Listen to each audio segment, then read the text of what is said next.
Morning. It's great to see everyone.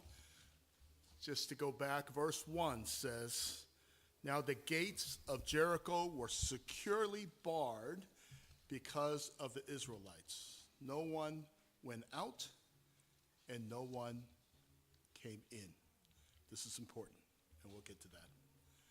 You know, years ago when Joanne and I were living up in San Ramon in Northern California, a developer had purchased, this is years ago, a developer had purchased this large piece of land near us and had planned to build a fancy outdoor mall. We were all excited. That was just going to be a fancy outdoor mall by our home. But months go by, nothing happened. And people drove by and saw the same thing. Just a sign that says, "The shops at Bishop Ranch." That's all. And nothing seems to be happening. All you see was dirt. There was this tall fence and a few workers walking around. There was no building, no visible progress, just activity that seemed to not lead to anywhere, right? So I remember sitting around talking to neighbors, and they were saying like, "Hey, what's happening with that project? We're all excited about it, but nothing seems to happen." And somebody said, "Did they run out of money? Did the project fall through? Is anything actually going to happen here? Are we really going to have a fancy outdoor mall?" Doesn't look like it, because month and month has gone by. But what we couldn't see was that, and no one could see from the outside just driving by, was that deep beneath the surface, a massive foundation was being laid. And engineers were reinforcing the ground, pouring concrete, stabilizing the structure so that it could support what was to come. You guys with me? And one day, almost overnight, we started to see steel beams go up. The walls began to go up pretty quickly after that. Within weeks, it looks like everything was happening all at once.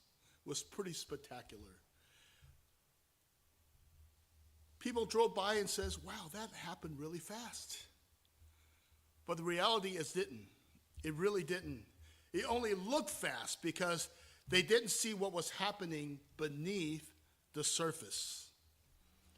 I tell that story because, church, this is how often that we look at victory, how we experience victory in our lives.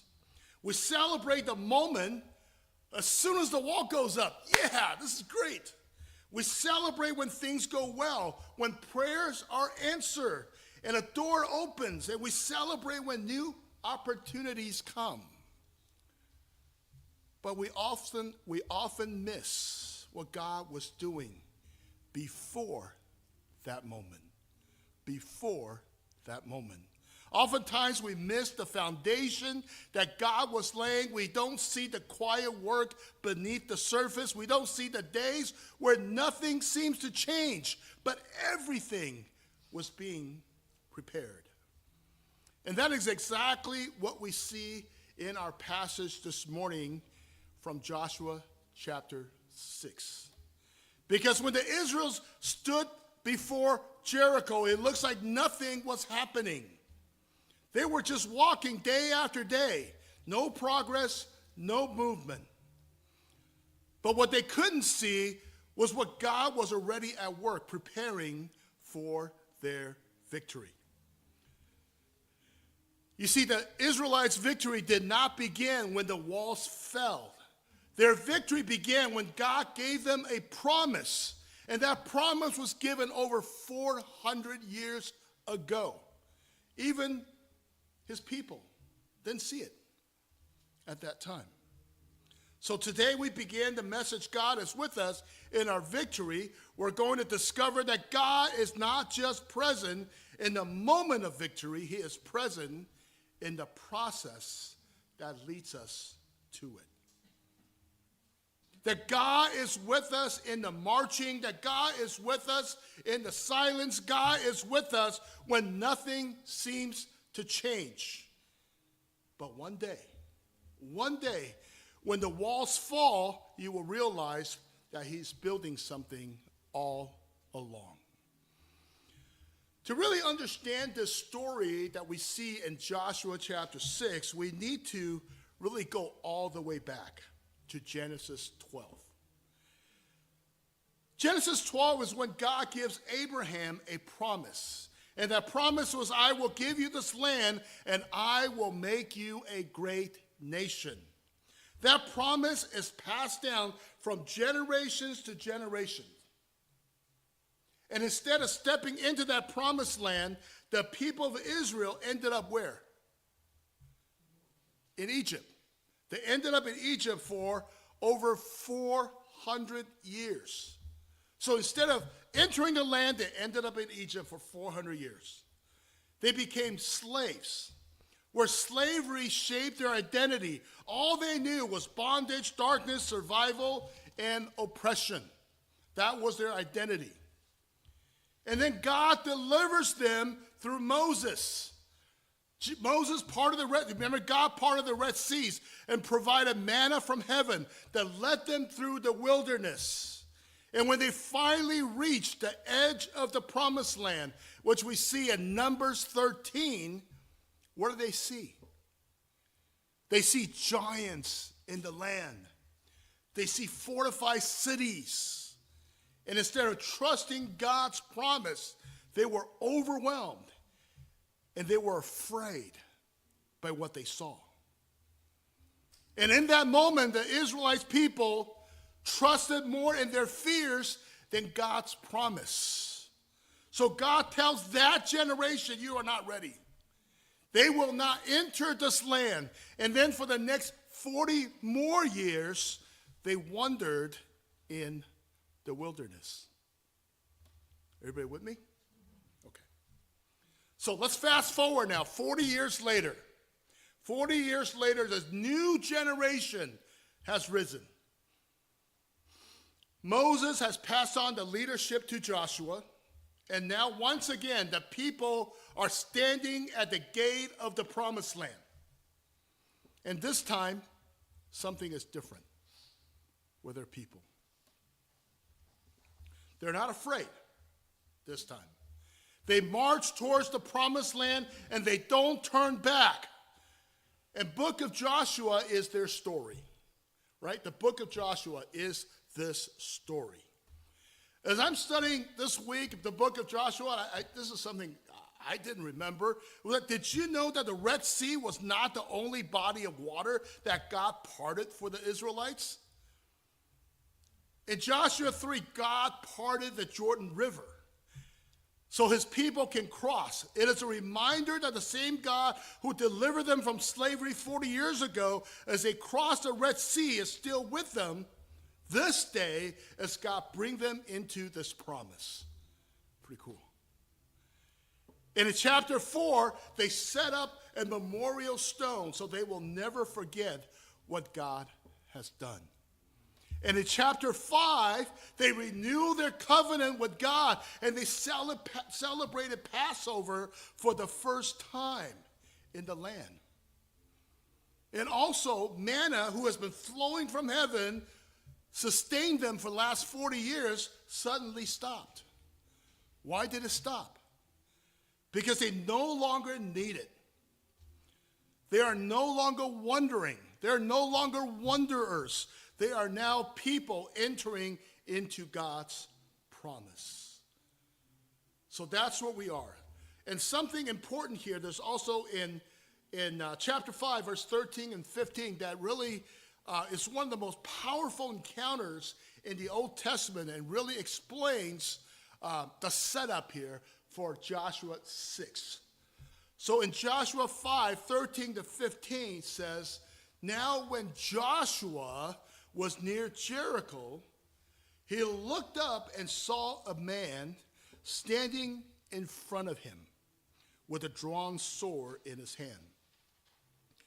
Joshua went up to him and asked, are you for us or for our enemies? Neither, he replied. But as commander of the army of the Lord, I have now come. Then Joshua fell face down to the ground in reverence and asked him, what message does my Lord have for his servant? The commander of the Lord's army replied, "Take off your sandals, for the place where you are standing is holy." And Joshua did so. So here we see that Joshua is near Jericho. He's probably surveying the city, right? Surveying the city. And just think about it. He is probably agonizing about the battle that is to come. In order to enter the city, they have to overtake the city. So there's a battle, a fight that's coming. From a human standpoint, it's an impossible situation. And in that moment, Joshua looks up and sees a man standing there with a sword in his hand. So Joshua asks the question, are you for us or for our enemies? In another word, he is saying, which side are you on? Are you with us or are you with them? The figure responded, neither. I have come as commander of the Lord's army. Pay attention here, because this response puts the entire situation in perspective for Joshua. He realizes battle is not his to fight. It is about whether Joshua and Israel are on God's side and aligned with God's purpose. So what does Joshua do? Joshua falls immediately down and asks, what message does my Lord have for his servant? And the response echoes something very similar. So take off your sandals, for the place where you are standing is holy. Because before God gives Joshua a victory, he gives him a posture. Hear this. Before God gives Joshua a victory, he gives him a posture. Before the walls fall, Joshua is brought to his knees. Joshua is brought to his knees. Because the battle of Jericho was never going to be won by human strength. It was not his to win. It belonged to God. The battle belonged to God. That was the turning point, right? The question is not God is on my side. The question is, am I aligned with God? Am I aligned with God? I'm not on either side, but is my heart aligned with God? And once Joshua got this right, then God gave the instructions to what to do with Jericho in chapter 6, our passage this morning. So now imagine this. Here they are, the Israelite people standing before Jericho, the first city in the promised land. A strategic stronghold, a gateway city. You guys know what a gateway city is? It's a city that leads to something, right? A gateway city. Jericho was inhabited by the Canaanites, living in the land that God has promised to Israel. And Jericho was a city that was directly in the way of Israel entering into the promised land of Canaan. So standing in front of them. Jericho was a heavily fortified city with thick walls. It was elevated position, tightly shut gates. We read in chapter 6, verse 1, that the city was securely shut because of the Israelites. No one went in and no one came out. It was a position to resist, to prepare for battle, determined to stand its ground. And standing before these walls are the people of Israel.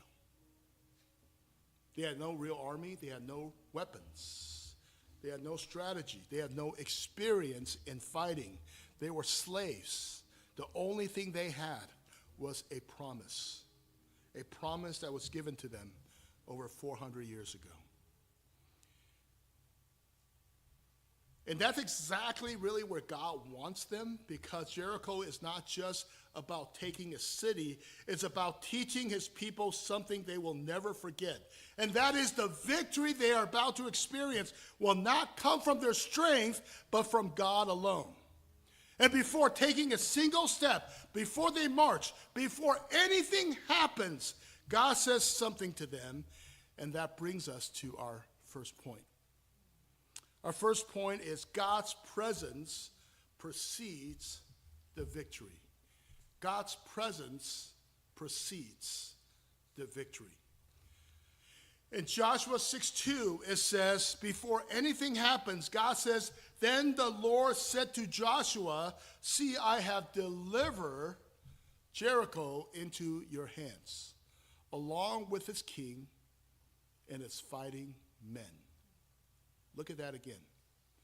Then the Lord said to Joshua, see what I have. I underlined that because that's the key word here.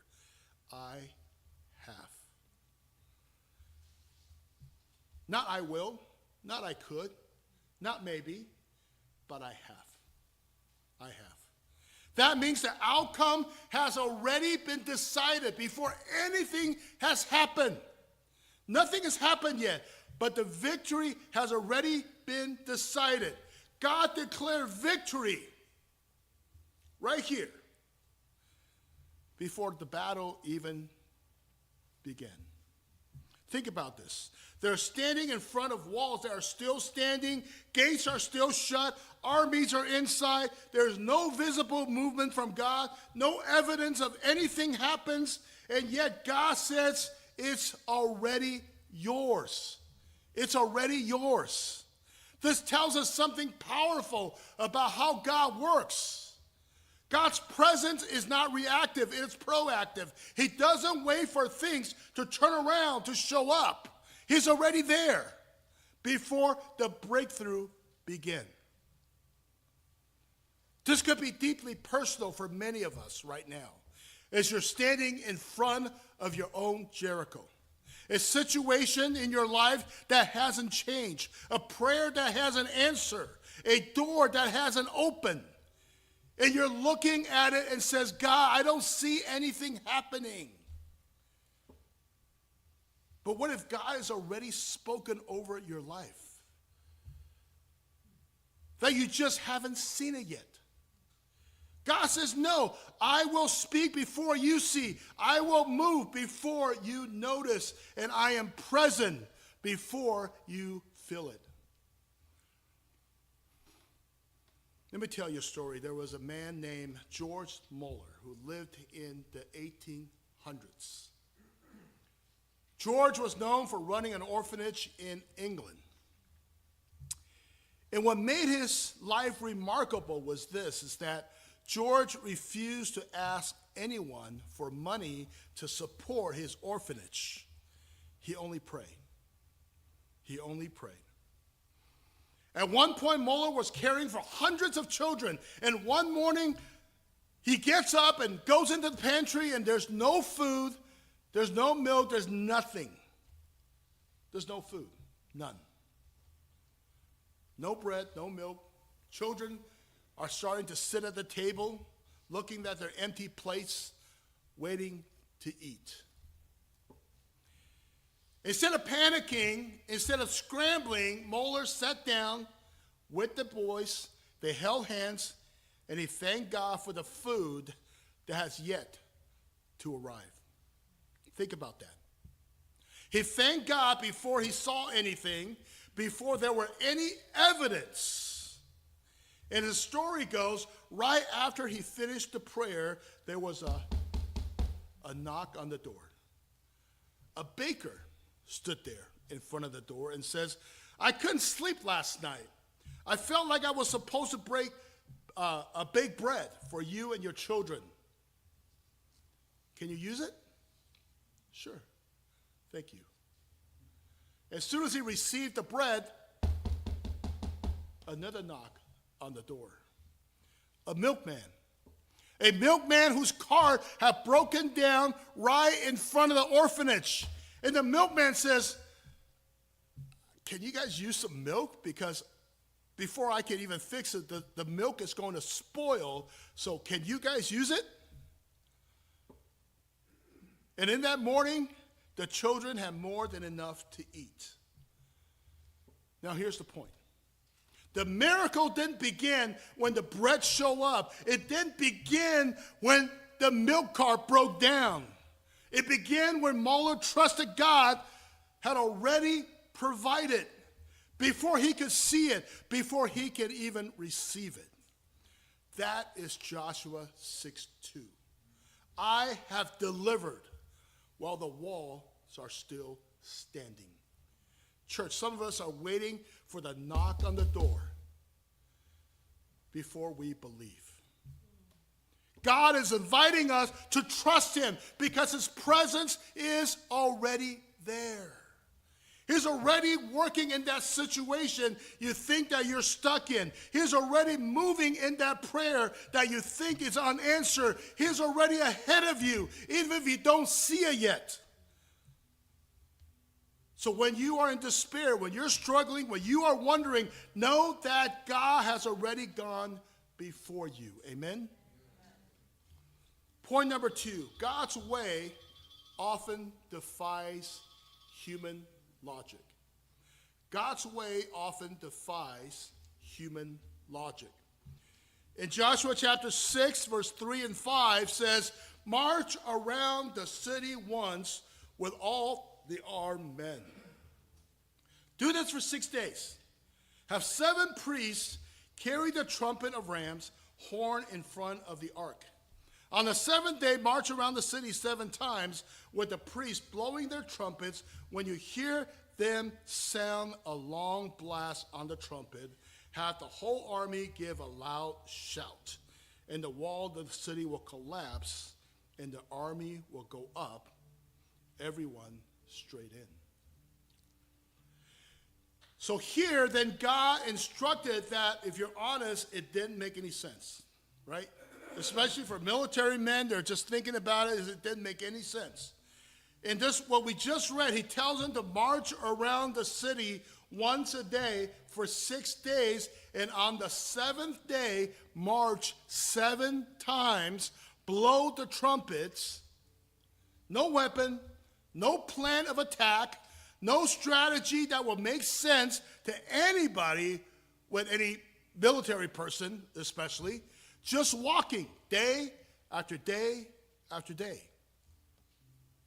What is happening here?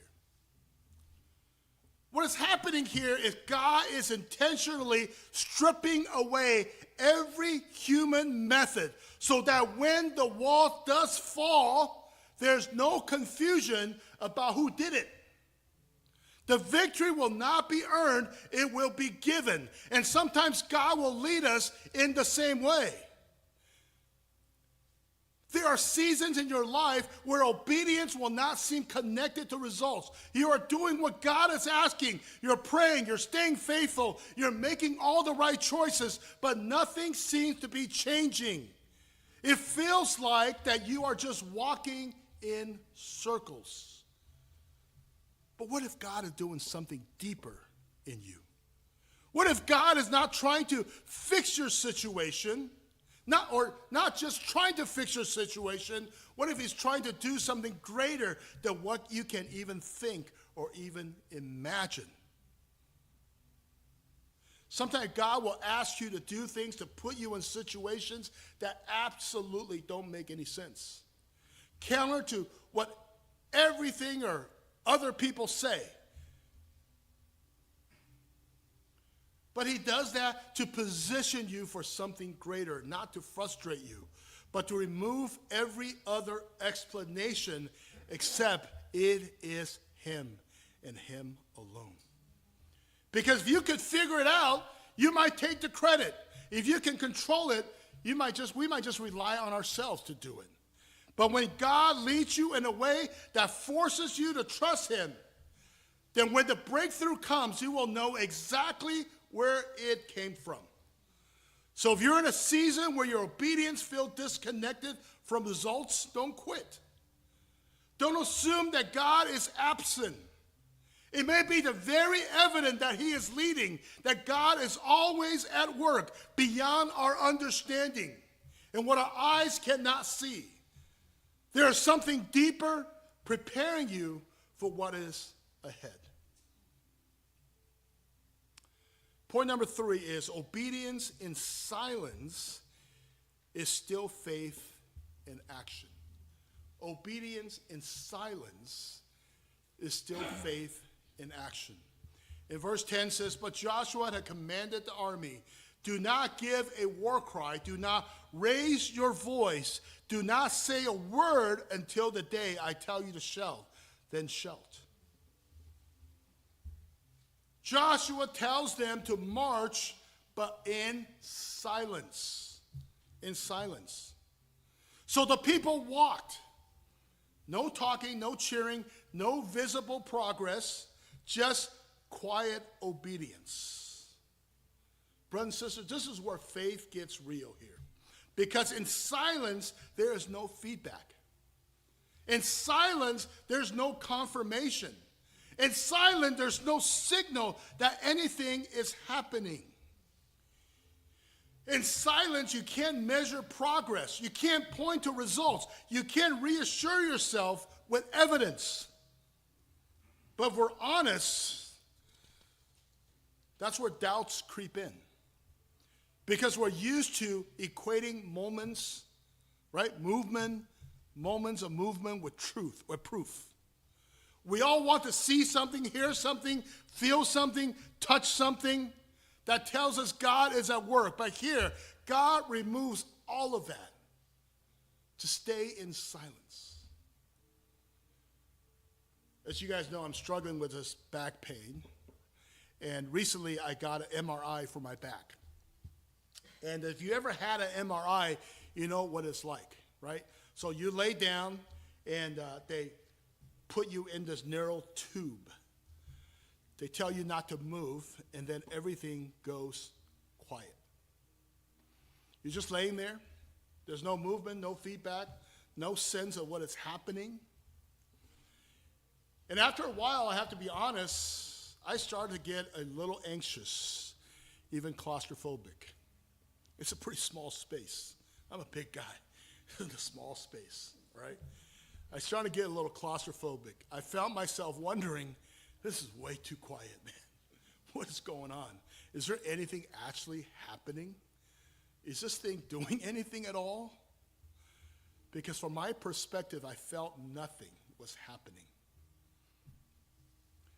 But the reality is the most important work was happening in that moment of silence.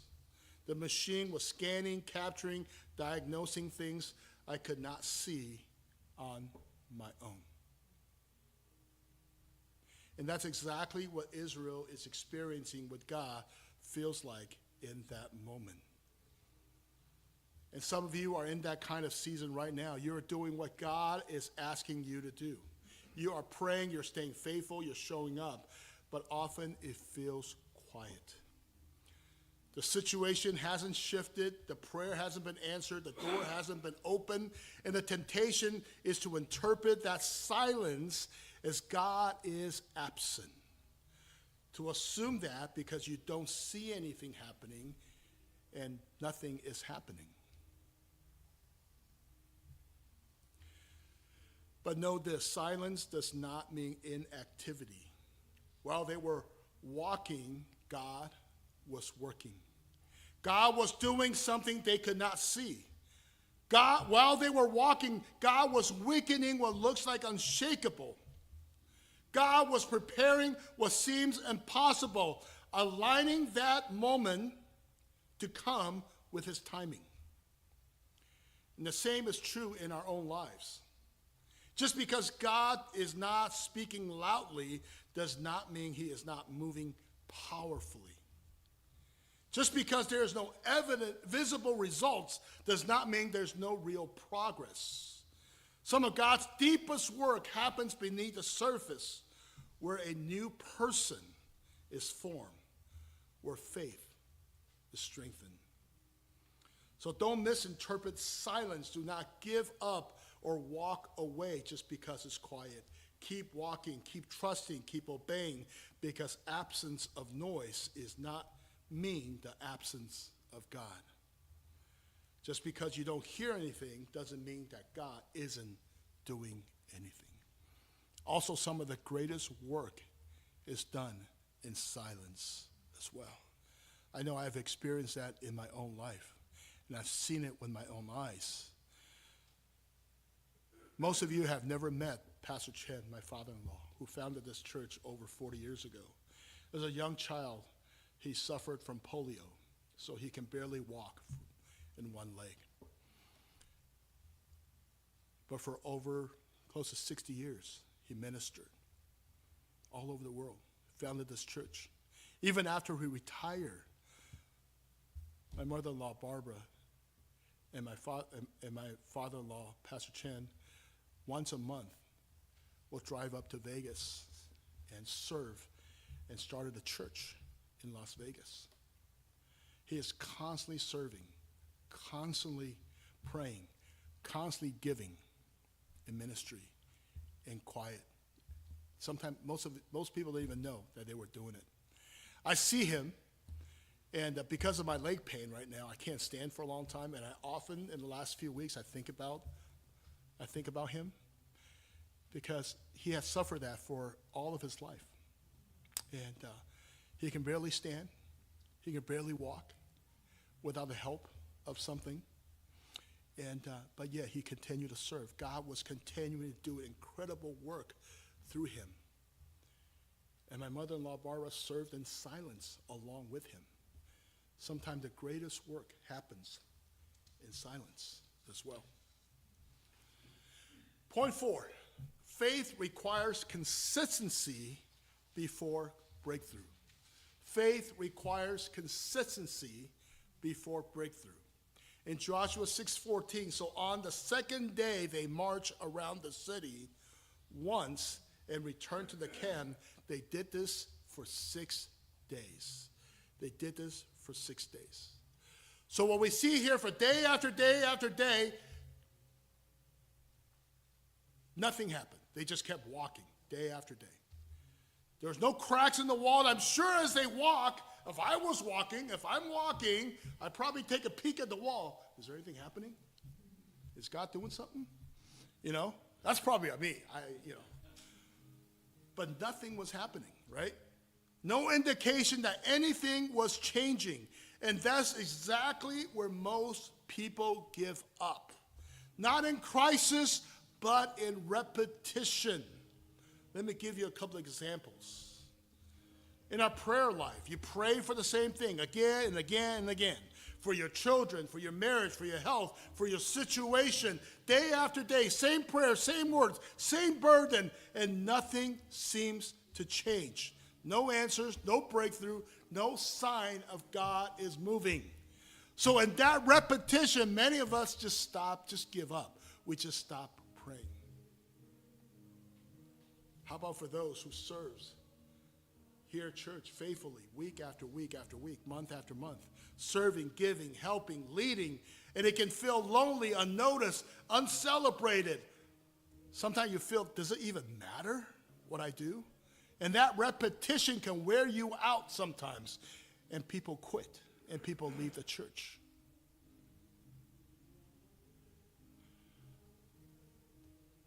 Leonard, and so grateful for him that with my hip pain that he's been setting up signs early in the morning. You guys see our signs, right? That gets set up about 8:30 in the morning. We've been doing that for the last 6-7 months, every Sunday over and over and over again. This morning when I set it up, I prayed for the signs. I prayed. Every sign I put down, I pray. But it can be discouraging because nothing seems to happen. So the signs are up. Hiroshi, you are an answer to prayer this morning, that you are here. Hiroshi lives next door, in our neighborhood next door. She saw the signs this morning. She's seen the signs. She saw it. For the first time, she's been here for 5 years. She realized for the first time, it's just not just a Chinese church. There's actually something English-speaking here. So she had the courage to walk in, and God brought her here today. That's an answered prayer that I was just thinking this morning. Does it even matter we put up signs every morning, over and over and over again? Does it even matter? And God brought you here. You're an answer to prayer. Thank you. You see, repetition can become pointless. When it feels like you're doing the same thing over and over again with no results, that's when discouragement sets in, and that's when most people give up. But breakthrough often comes on this other side of repetition. Breakthrough sometimes come on the other side of consistency. God could have brought the walls down on day one, but he didn't. Because he wasn't just trying to give them a victory. He was building a people who could trust him. Every step around the city was shaping their faith, teaching them obedience, forming perseverance, because God gives you something. If God gives you something you're not ready for, the victory sometimes doesn't last. And for some of us who hears this, what feels like delay in your life is not always a closed door. It may be the growth that you needed. God is strengthening something in you, deepening your trust, preparing you for what is ahead. Because when the moment comes, you won't just receive the blessing, you will be ready for it. So don't despise the repetition. Don't walk away in the middle of process. Stay faithful. Stay in the ordinary, because God is working through it, and God is in the midst of it. What it feels like a delay is actually preparation. What feels like delayed is actually preparation. Point 5, the breakthrough comes when God's timing, not ours. The breakthrough comes in God's timing, not ours.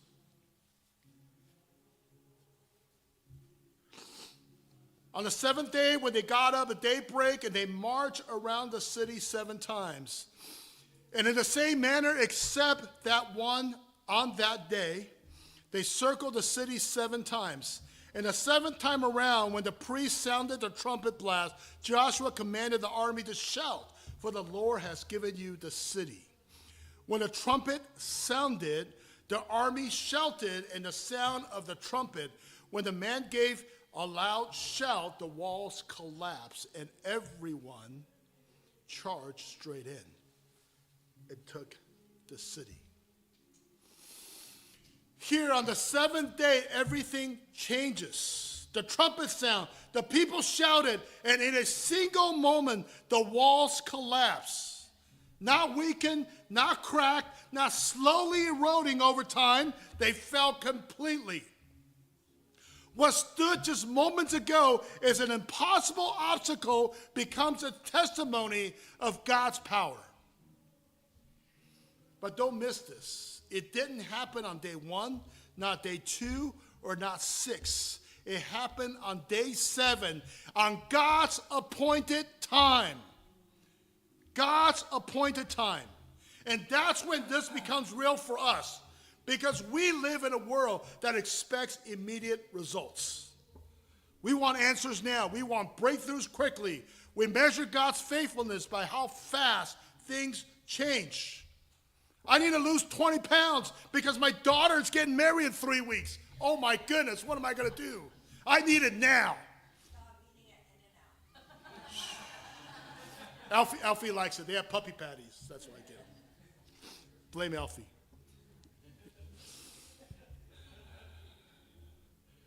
But God is not bound by our timeline.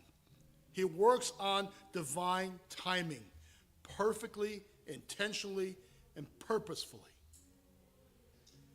And that's often how God works in our lives. He takes us through the process so that when the breakthrough comes, we don't question it. We recognize it. He removes every other explanation so that it is unmistakable work of God. And when God steps in, the work is complete. Is complete. Some of you need to hear this today, because you're wondering if God is going to come through, if things are ever going to change, if breakthrough will ever happen. And the answer is, when God moves, it will be undeniable. It may not be on your timeline, but it will be his perfect timing. But when it happens, it won't be partial. God will finish it. It will be finished. So don't rush the process. Don't lose faith in the waiting, because the same God who held the walls in place is the same God who can bring them down in a moment. When God does it, he doesn't do it partially. He does it completely. He does it completely. Last point, the real victory is trusting God through the process. The real victory is trusting God through the process. As we look at this story, there is no explanation for Jericho except God. No human effort, no strategy, no strength can explain what happened. And that is intentional. So no one can say, we did this. Sometimes God allows you to face situations where your strength is not enough, where you are out of options and you are no longer in control, and brings you to a place of complete obedience and complete dependence on God. You see, when everything is gone, you find yourself in a place you didn't plan to be, on your knees. When everything is gone, we often find ourselves on our knees. And that's when something powerful happens. Because God is not just fighting battle on your behalf, he is transforming and shaping who you are to become through him. So know this, that the walls will rise again, challenges will come again. But what carries us forward is not just remembering what God has done, but knowing who you have become through the process. The greatest victory is not just what God has done for you. It is what he does in you. It is what he does in you. You know, our story in Joshua 6 today is where many of us live. We celebrate victory, but we don't always recognize God in it. We see the victory, but not the prayers that people around us that have carried us there. We see breakthrough, but we forget the seasons of waiting where God was shaping us while we were in our waiting. The truth is, God is with us long before the walls fell. God was with us in the marching. God was with us in the silence. God was with us when nothing seems to be happening. Some of you might be in that situation right now when you're marching around and around and around and nothing has changed. The walls around you are still standing. But just remember, even so, God is with you. And this is important because that God is not just present in the moment of victory, but present in the process that leads to it. God is in the process that leads to it. This lesson hits home for me and my family. For our family in the last 3 years, we have seen firsthand this exact lesson about God being in the process of shaping and molding and guiding and leading in silence, in quiet, in frustration. We have seen this firsthand in the life of our youngest son, Ethan. As many of you know, he is playing professional basketball overseas. As exciting as that sounds, his path getting there was not a straight line. It wasn't easy. It was incredibly difficult, actually. There were moments of uncertainty. There were lots of setbacks. There were things that had actually broken him down. There were lots of waiting and silence and seasons where it didn't look like anything was happening. There were days it felt like he was just walking in circles, wondering, where is God in all of this? Take a look at this video. Hey everyone, my name is Ethan, and I'm the son of Byron and Joanna, but my dad just asked me to share a bit of my testimony as it resonates with the message that he just shared. Right now, if you're wondering where I am, I'm currently in Taiwan playing my second year of professional basketball. Right now I'm playing with a lot of confidence, I'm having a lot of fun, and just playing really well right now. But it was not always like this. 3 years ago, I embarked on a journey to chase this almost impossible dream. I moved out to Taiwan by myself in hopes of signing my first professional contract. And for me, the plan was simple. I was going to move to Taiwan, I was going to try out with different teams, going to sign a professional contract and become the next Jeremy Lin. Before I left, I was filled with so much excitement and eagerness. I was so confident in myself and my abilities. But that was not how my story went. I moved out to Taiwan, and for 5 months, I tried out with 6 different teams, and in those 5 months I was rejected by every single one of those teams. And I thought maybe I'm just not good enough, or maybe I'm not cut out to play professional basketball. And by December I was done working out with teams. I was so exhausted mentally, and I even considered quitting and just going back home, and I felt like I was losing my trust in God. And I remember this one moment praying to God. I was saying, God, you brought me all the way out here to Taiwan, and you opened so many doors for me just to shut those doors right in my face. But over the years I look back and I realized that those 5 months was the closest I've ever been to God in my life. So from Taiwan, there's a 16-hour time difference between here and California. So for the majority of the day, everyone I know is asleep. My family, my girlfriend, my friends, they're all asleep, so I don't really have anyone to talk to or call. For the majority of the day, it's pretty much me with my own thoughts. And throughout those 5 months, I probably prayed more than I ever did in my entire life. But what I had to realize is that through the midst of the struggle, the disappointment of not signing a contract, the lack of confidence, God was holding my hand the entire time. He was molding me, shaping me into the person I am today without me even realizing it. But without that struggle, I would not have the same character, the same maturity, and the same outlook on life. And God knew that I needed to go through that struggle to be the person that I am today. Well, what felt like a time of so much doubt and delay and confusion was a time for growth and a time for me to really deepen my faith. And what I've learned is that God has us exactly where we need to be today, in this moment, for something greater in the future. God always knew where I'd eventually end up. He knew that I'd end up signing a contract and I'd end up playing professional basketball and living out my dream, but He knew that I needed to walk through the fire to get there. So understand that the victory is in the waiting, in the silence, and in the struggle, because God is moving in our lives and in our hearts every single day of our lives.